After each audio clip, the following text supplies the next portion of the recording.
for the month of November. I think there were some questions about what this is located right here in front of me. This is our lawyer, our attorney, Ashley, is attending via the phone tonight, and this is what she's talking through. Um, so at this time, I'd like for Ms. McCauley to come up and introduce our kids, I guess. Yeah, thank you. I'm Eleanor McCauley, the principal at Scotts Creek, and Miss Courtney Umflett is our music and band teacher. She does all the things at Scotts Creek. So not only does she teach music and band classes, she also hosts a choir and a musical theater club. And so a lot of those individuals are here tonight. They're going to lead us in the pledge with the national anthem, and then they're going to sing 3 songs tonight. The first one is Peace Round, and then Be a Candle of Hope, and then How Far I'll Go. So thank you.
I pledge allegiance to the flag of the United States of America and to the republic for which it stands, one nation, under God, indivisible, with liberty and justice for all.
I am staring at the edge of the world. Long as I can know.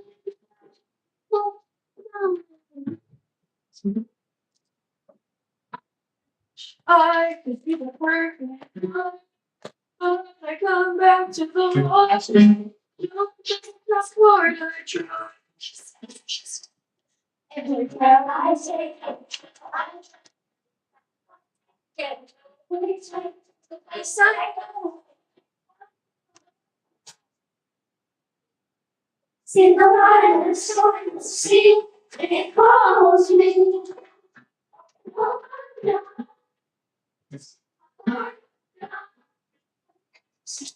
The wind of my soul ceases around me.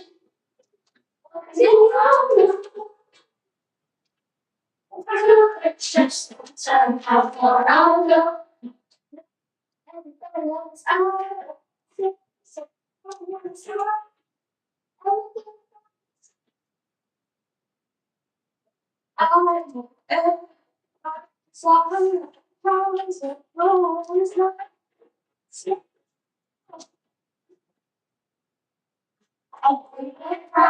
Make us strong, I'm satisfied. Like no nothing looks inside, see different song. Oh, please.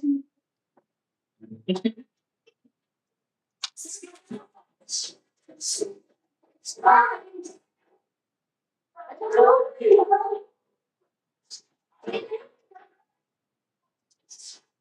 It's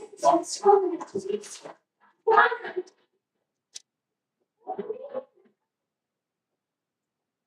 Beyond that line, I must stand.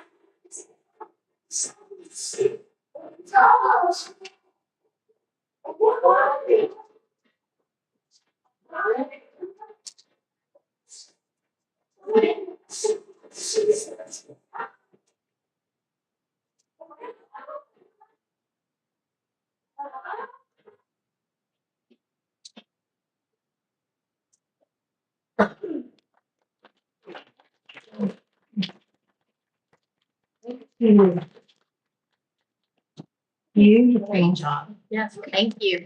Thank you. Thank you, Ms. Humphlet and students.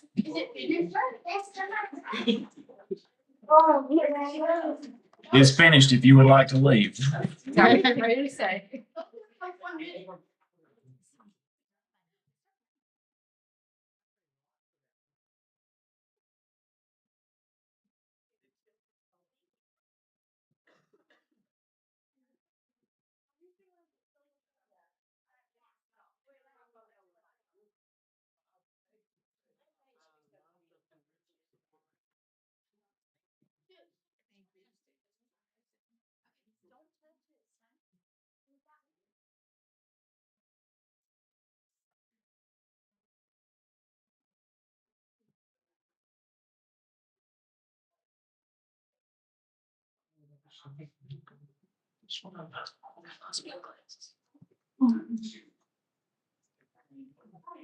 All right.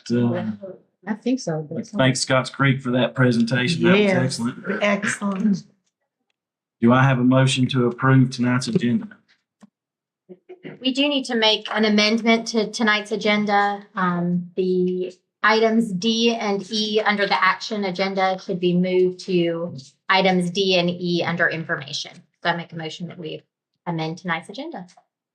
I second that motion. All in favor? Thank you.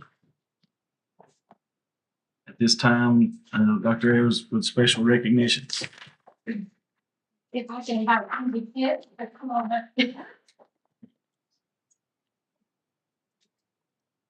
So this is long overdue because we surprised Angie in her classroom about 2 months ago. I think it was in September. But things just haven't worked out for us to get here.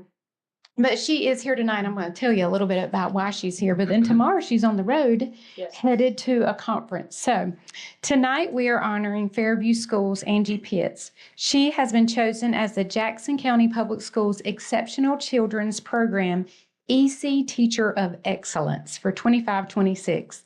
She will be honored at a banquet at the annual North Carolina Department of Public Instruction EC Conference that starts tomorrow in Greensboro. So she'll be traveling.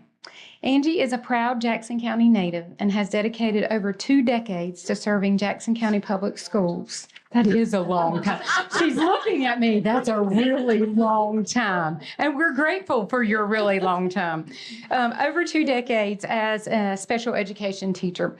She teaches in a self-contained adaptive classroom where she focuses on blending academics, life skills, and social growth for her students. Angie believes that every child can learn in their own way and is passionate about celebrating each student's unique strengths. She lives in Jackson County with her husband, 2 daughters, and their dogs Millie and Rocky. Angie exemplifies outstanding teacher leadership and her love for students as a parent. We're so proud of you, Angie, and we know you're going to represent us well, and hopefully we get a call sometime in the next couple of days that you are the state Teacher of Excellence. So congratulations. Oh, yes. You know what that means? You would have to talk. But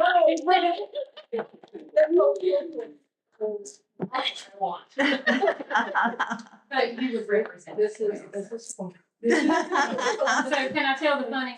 I said, Angie, can you make it to the meeting tonight? She said, well, I have class all day. I have stop the bleed training right after school, and then I have to take my daughters somewhere. So I want to come in looking like a hot mess. I think it's fabulous. Okay, congratulations. Thank you.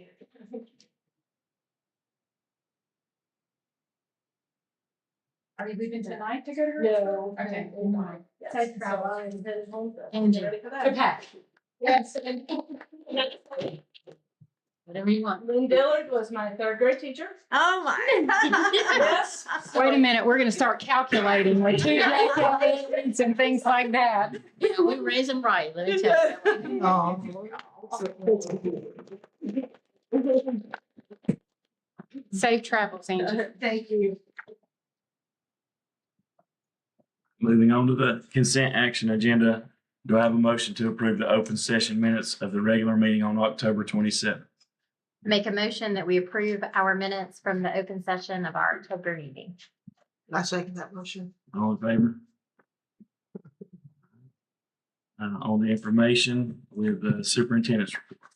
Well, good evening, board members. I'm glad to have everybody here. November has arrived quickly and we're preparing for the Thanksgiving holidays. Our incredible school nutrition staff will be providing the annual Thanksgiving meal on Thursday, November 20th. Families who wish to attend and eat with their child are encouraged to pre-register and process through the Raptor app. This will allow us to move visitors into the building in a timely manner. And we're really excited about having our community join us. So I'm going to stop to say last year we fed over 5,000 people for the Thanksgiving meal. And Laura Cabe is at another meeting this evening, but kudos to her and her teams for making it happen. So we're excited that Mr. Kerr is going to have the largest group, I'm sure, visiting at Fairview, and we'll be there to support him. In the coming weeks and months, we'll be working alongside the Jackson County Sheriff's Office to conduct canine sweeps at our schools. This is a proactive measure to ensure our schools are safe and drug-free. I'm appreciative of our partnership with law enforcement that ensures that we can do so.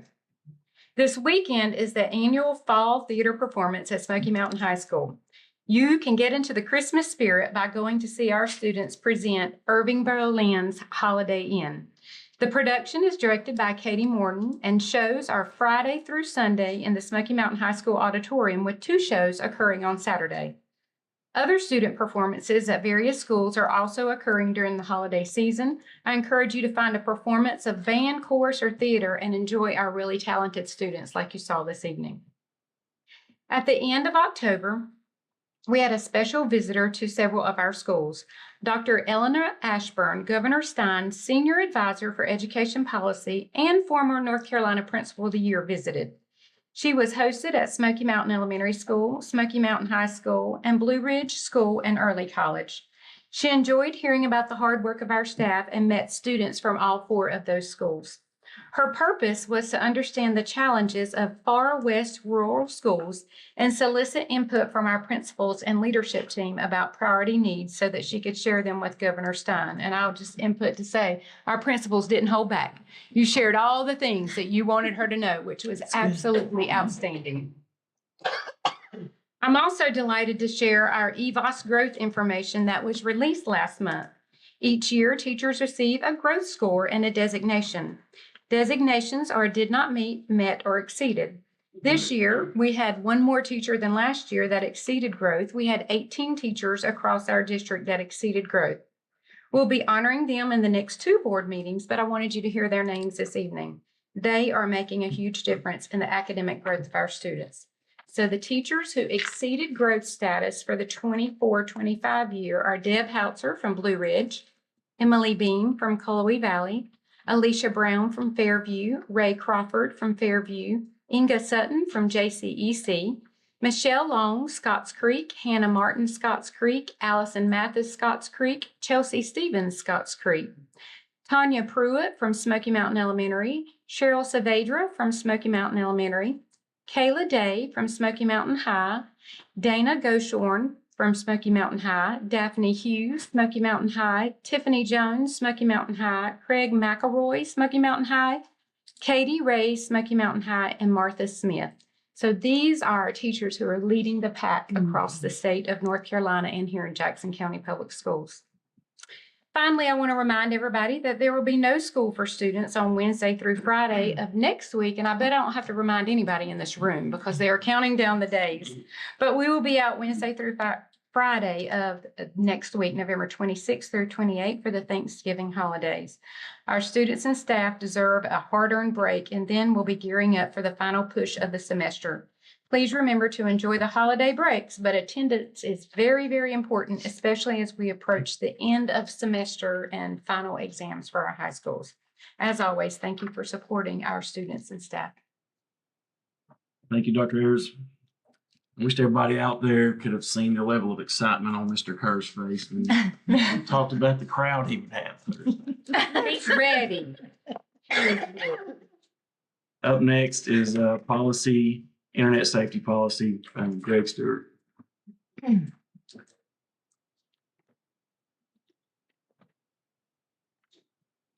Good evening, Chair, board members.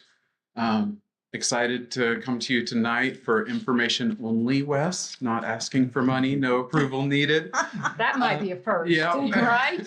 It's different. Right? I thought you'd like that. But tonight I'm presenting our existing internet safety policy, which is policy 3226/4205 for review and most importantly for documentation. And it is an information only item. This is a routine and required step for our SIPA compliance. So it's necessary for us to maintain our eligibility for E-rate funding from federal funding. Everybody that accepts federal funding through E-rate must prove and have documentation that they are SIPA compliant through those terms. And so this is something that we're doing just to document that and to have it reviewed by the board and presented in front of the public. The policy remains unchanged, continues to guide how we implement our technology protection measures, educate students on digital citizenship, and monitor our network usage.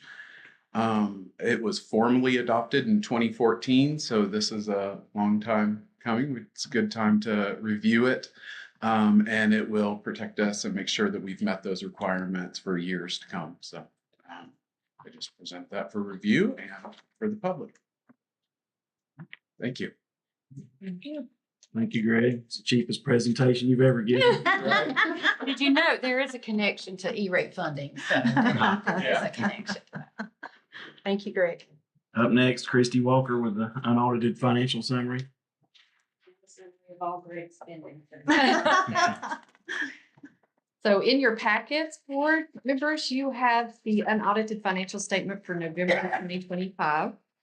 This reflects that our spending is within our budget resolution that you have passed for 25-26, and then you have the comparison data from the previous year. Do you have any questions regarding that document for me? Yes, ma'am. I have a comment though. This is one of the comments I want to make. I had asked about getting some funds to pay for the awards at the Youth Art Month. And you informed me that that was not allowed because it was prizes for those students, even though they were art supplies. But I have some good news. Reached out to the Balsam Mountain Preserve Foundation, and they are going to fund those prizes. So we're very excited about that. But thank you for following up and giving me that information. Of course, I'm so Yeah. glad that worked out. It did. It did. So glad. Any other questions or comments? Thank you. Thank you. Thanks. Up next in information is Megan Cruz with the school mental health improvement plan. Hello, Dr. Ayers, Mr. Chair, members of the board. Thank you for the opportunity to share information this evening and for moving me up on the agenda because I don't require a vote, but this is important information to share.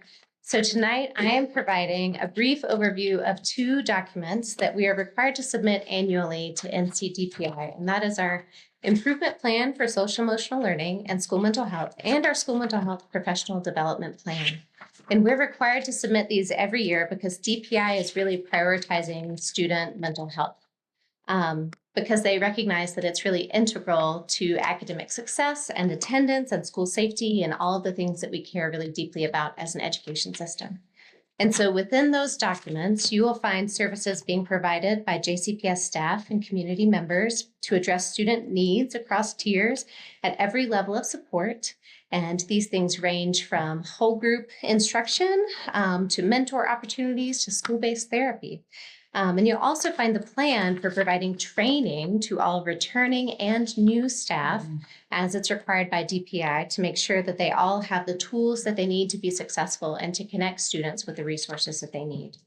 And so while all school districts are required to submit a plan, ours is special, obviously, because we're Jackson County. But we're really unique because we're a project aware district, which you've heard me talk about a number of times. But we're one of the few in the state, and that has enabled us to maintain a team of 6 mental health clinicians who provide direct mental health services to school students in our schools. I'm also a mental health clinician, but I don't get to meet with students all the time because I'm working to support the people supporting people. So because of this work, we are really viewed highly regionally and statewide as a model for school-based mental health. And so we get to go and support surrounding districts who are regularly calling us and modeling their programs after ours. So we have a lot to be proud of. And this really matters because we know that for the most part, many of our students would not get access to services if they were not offered at school. So within JCPS, I pulled our numbers today. We have a 96% success rate of students who are referred to our JCPS mental health services who receive those services. And our referral rate to outside services, so that includes some of our outside partners who provide school-based mental health services and in the community, is a 62% access rate with community providers. And so that's still a really great rate. It's important that we have community partners as well as services in school. But I know that every year and this year, we're really taking a hard look at what we can continue to provide for students. And so I appreciate the opportunity to highlight that it is a high impact model, and it's a high access program for the students that are referred. And so just a couple of numbers for you. Since August, our student support teams, so that includes our therapists, our counselors, our social workers, have completed at least 50 suicide risk screeners. So students who have disclosed or been identified as being at risk, and 21 threat assessments. And I suspect that number is low because I myself have not entered one that I helped with this week. And so it's at least 22. So these numbers demonstrate a level of need that we continue to see showing up with our students. Haven't been in school that long. And so in closing, I also want to make sure I leave space for questions and to shout out that there's an Ed&C article coming out in January in which Jackson County will be highlighted as being on the cutting edge with developing school-based mental health Medicaid reimbursement practices. And so I will make sure to send it all to you when it comes out. Yeah. Do you have any questions for me about either of those plans or about the services we provide? First of all, I want to say thank you, Ms. Cruz, for the excellent way that you provide those mental health services because they are so essential. Because this Project Aware funding is going to end, do we have any plan to continue so that I would love to see us continue with 6 clinicians. So yes and no, and it's a continued topic of discussion. Obviously, sustainability has been a plan and a topic of discussion all along. We knew this was a 5-year grant. Sure. We knew that it would end eventually. And Right. thanks to really generous funding from county commissioners, at least a portion of the team is securely funded. And then thanks to local funds, the district has allocated a portion of the team is funded. We're still looking at different grants and different funding sources to make sure that the remainder of the team can continue. But yes and no. Okay, so we still, about how many how many of those 6 do we have funding for? So to currently, if continue? you include myself, it's a team of 7 and 2 positions are funded through Project Aware. And so those 2 positions are the ones that we're That are in still jeopardy. figuring out Okay. funding for. Yeah. Yes. Thank you. Yeah, thank you. Thank you. Thank you. Yeah. Before we move to open session for public comments, did you have one more information item you were wanting to?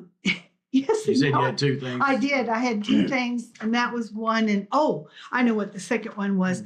I went to a presentation last night at Western Carolina University on artificial intelligence, and I'll just say up front, being a senior citizen, artificial intelligence was like, why it's artificial? Why is it intelligence? But anyway, I learned a lot. I was very impressed.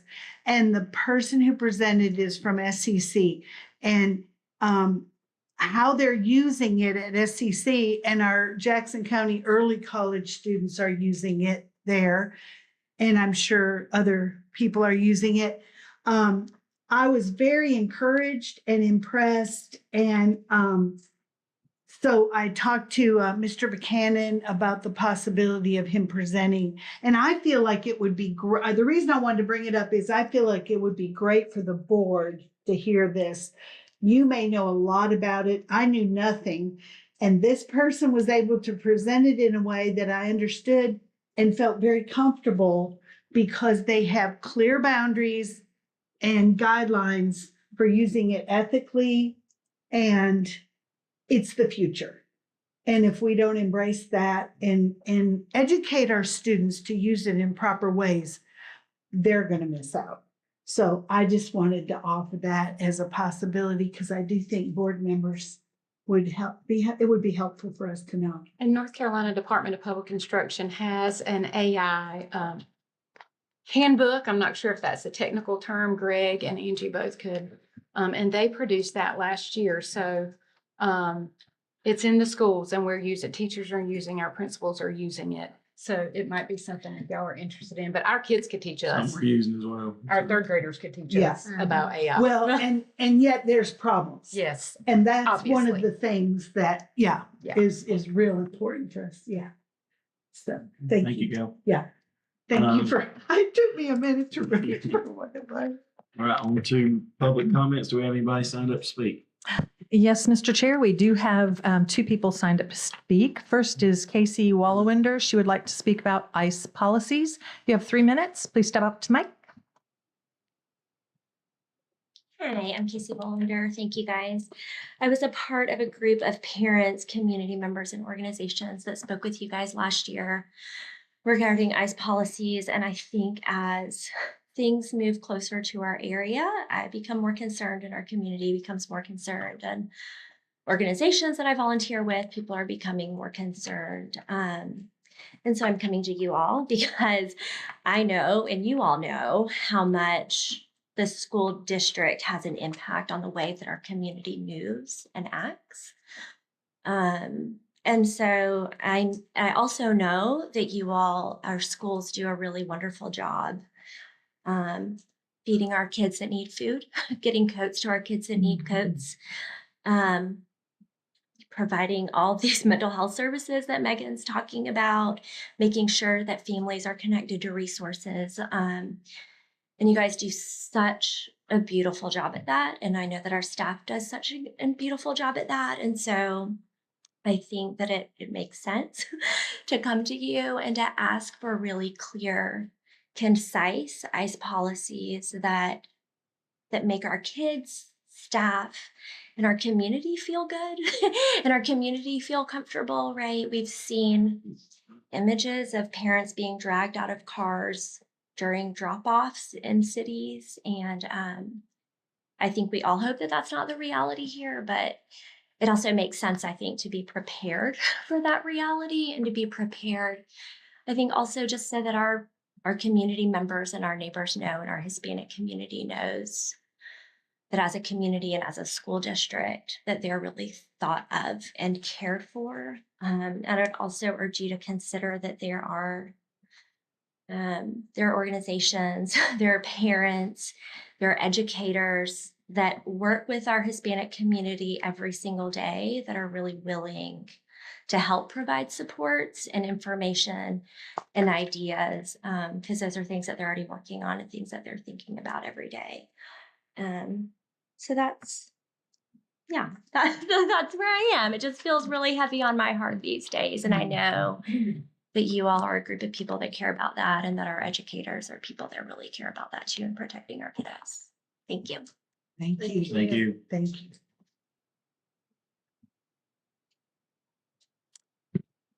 Next, we have Mr. Brad Reisinger, and he would like to speak about ICE policy. 15 minutes. Hi there, Dr. Ayers, school board. My name is Brad Reisinger, and my kids go to Cullowhee Valley School. Tonight, I'm asking you to step into the leadership this moment requires. Our community is scared.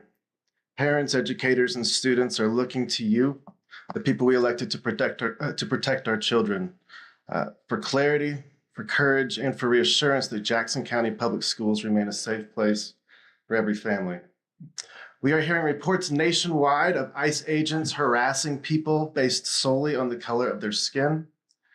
We've seen what has happened in Chicago and other places: churches and daycares raided, children and families pepper sprayed, teachers taken from classrooms, and even elected school district superintendent placed in handcuffs. These are not rumors, these are documented incidents. Just today, there are reports of ICE harassing people outside of Walmart in Boone. It's reasonable to assume they will target other rural counties, especially ones with public universities. So the question for us is simple and urgent. Does Jackson County Public Schools permit racial profiling on its grounds, or in its buildings, or in its classrooms? Will the Jackson County Board of Education allow this kind of targeting on or around public school properties? Parents need to know when they drop their kids off at school, or when they come to pick them up, that they will not be profiled, questioned, or threatened. They need to know that the district has clear protocols in place to keep immigration enforcement away from children, families, and educators unless required by law and vetted through legal counsel. Right now, there is no public messaging, no guidance, nor visible plan that helps families know how to navigate these extreme situations should they arise. That silence creates fear, and fear keeps children out of classrooms. I think Jackson County parents would benefit from knowing more about what steps you plan to take to ensure every family, regardless of race, language, or documentation status, is safe on school grounds. And how will you communicate that clearly and publicly so that our community isn't left guessing? Thank you for being leaders who recognize leadership is not just managing policies, it's protecting people. And tonight I am asking that you protect ours. Thank you. I have a Thank you. question, if you don't mind. And I'm sitting here reading guidance for administrators regarding ICE. Mhm. And it's very explanatory, very, very well explained. Have you read this? That is not public. That's not a public document. It's I've- our I've attorneys. looked around a whole lot. Okay, so what you want is for something like this to be made public, so Some of people this will. stuff is safety safety. related, so it can't be released to the public, so. I think some way just to encourage Jackson County families. Is there something that we can't release? I mean, if, With our attorney's guidance, we could probably release something, but this is the same documentation that we shared in January of this year. And so it is attorney-client privilege because a lot of it is safety. The We have- conversations are being had. Correct. And All of teachers, our- administrators have Yes. been given guidance. So Awesome. there And that's is, just, there will be is great to know guidance. that that's Absolutely, happening and yes. it's not just in the dark. Yes. Thank you so But much. I do Yes. think it might be good to To have- re-release that same statement that we did before, that we are following those policies. yes. We didn't release a statement before at the attorney's guidance. We released information to our administrators. Will we allow racial Okay. profiling on Jackson County public school properties? Thanks. Sorry.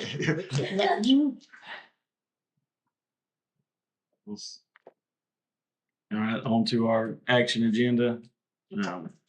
District and school improvement plans, Adam Holt.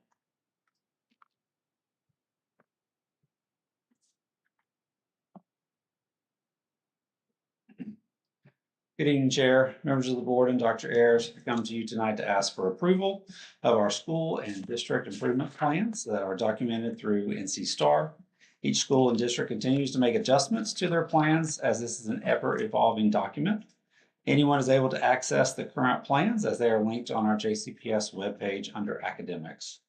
I'll be glad to answer any questions that you may have, but I do ask for your approval as well.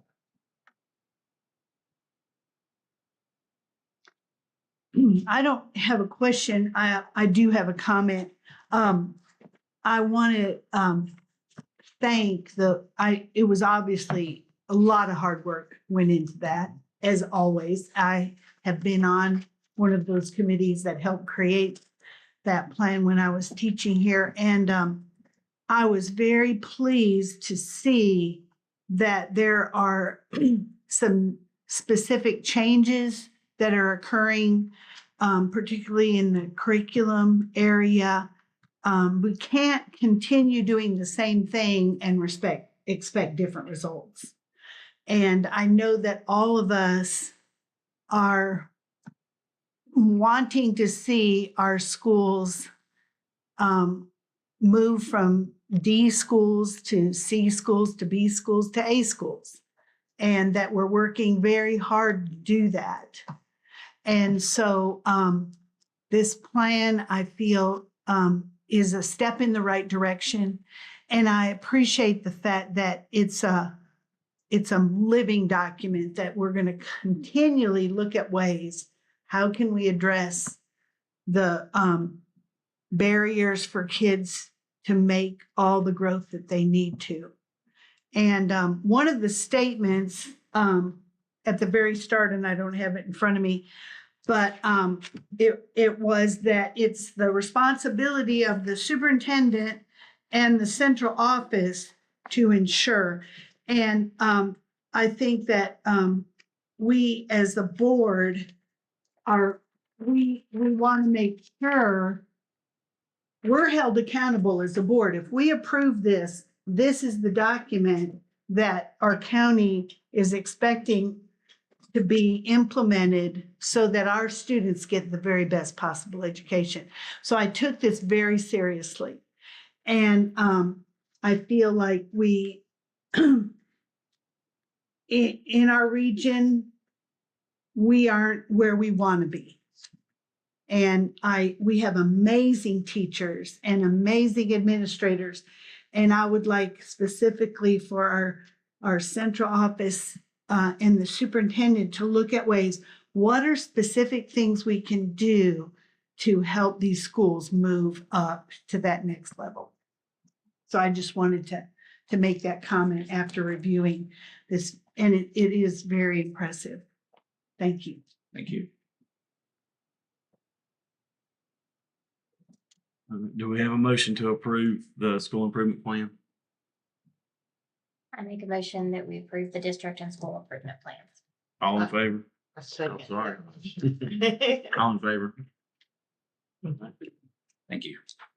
Next, we have Jake Buchanan with the roof replacement for the science building at Smoky Mountain High School. Yeah, super exciting times for the residents of the science building at Smoky Mountain High School, long awaited roof replacement. So we did go through the process. We have our architect helped design a proposal for RFP. We went out for bid and followed all of our both local and state purchasing guidelines. We have had a low bidder, which is the bid that's in the packet that you have.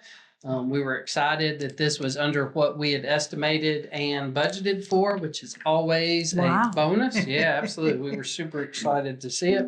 It's a reputable vendor that our architect, Pinnacle, specifically Randy Baker, has worked with before and has no concerns about. And so yeah, I ask for your approval for to move forward with the roof replacement in the science building at Smoky Mountain High School. Anybody want to be the person who would reject it with that? The second low bidder. I do have a question or a comment. So, timeline. Oh. Did you just say that and I didn't hear it? I didn't. So Okay. they had put For in the their, general public, I already Yeah. know, but I want you to So say it for they put everybody. in their proposal that from the moment of notice to proceed, which will be tomorrow if you approve it, 60 days. Plus, they're motivated to get it done prior to the coldest part Real of the winter, yes. because it makes it more difficult for them. Thank you. Sweet. I make a motion that we approve the roof replacement of the science building at Smoky Mountain High School. I second that motion. All in favor?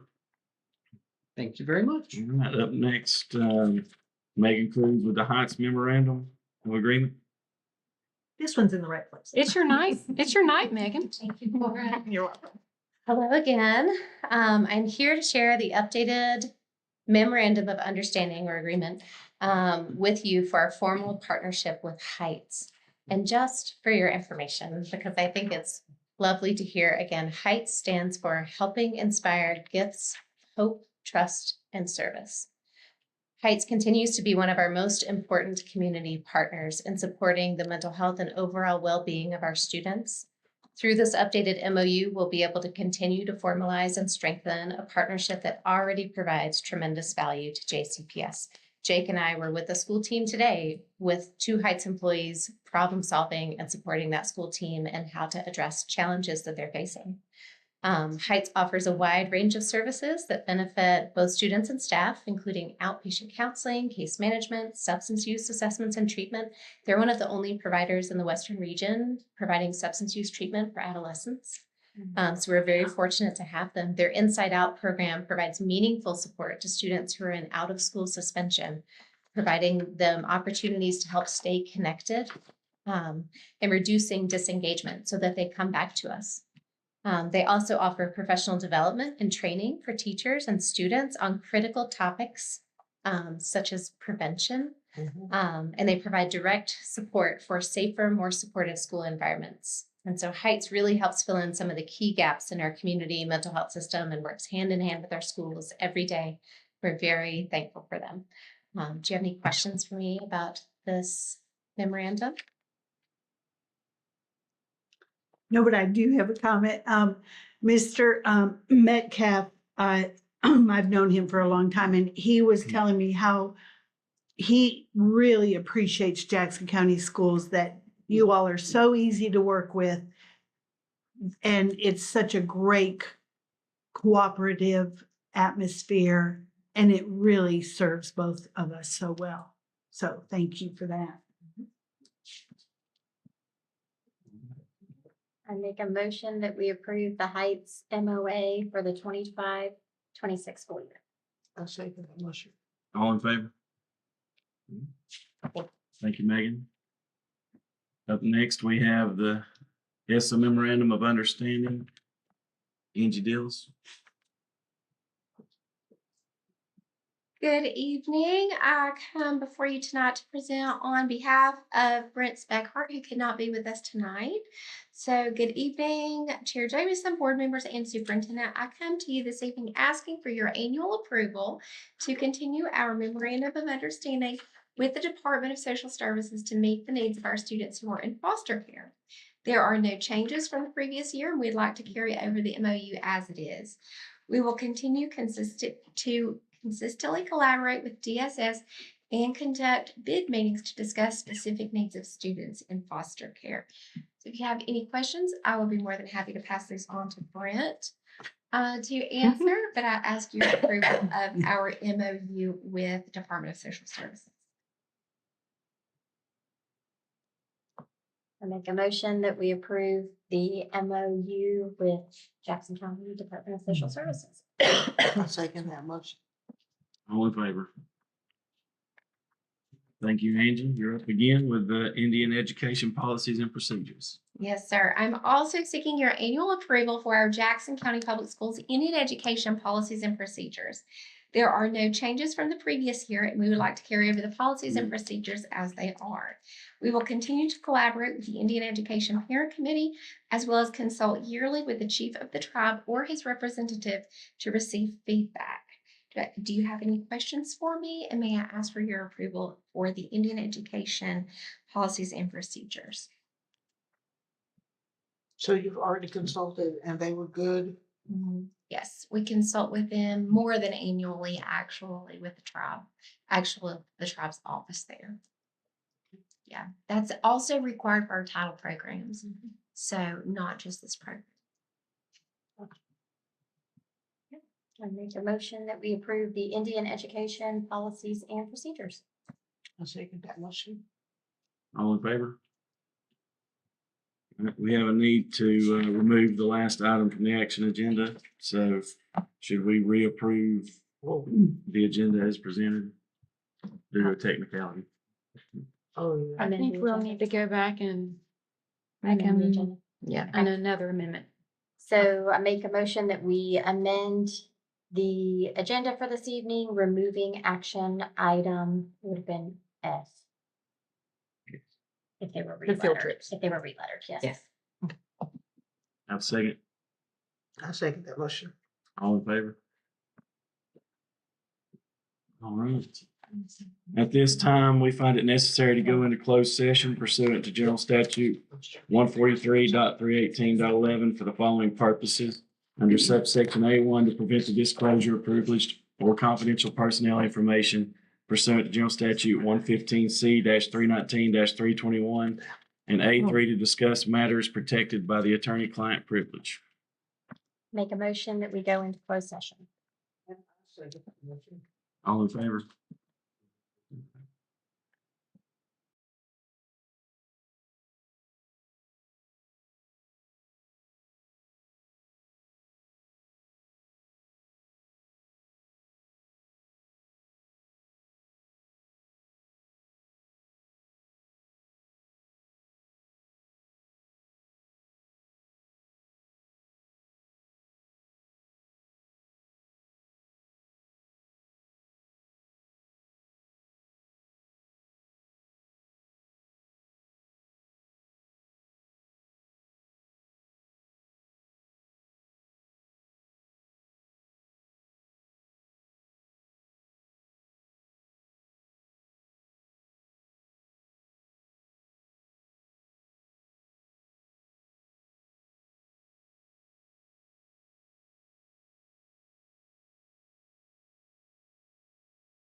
All right, no action was taken during closed session. Dr. Ayers, you have personnel actions to present. Yes, sir. I am asking for approval for personnel action item agenda as presented. Make a motion that we approve the personnel agenda as presented. I'll second that motion. All in favor? So our next regularly scheduled business meeting will be on December 16th here at the Board of Education office at 6 p.m. Hopefully everybody has a good Thanksgiving before we come back. Do I have a motion to adjourn? Make a motion that we adjourn our meeting. All in favor?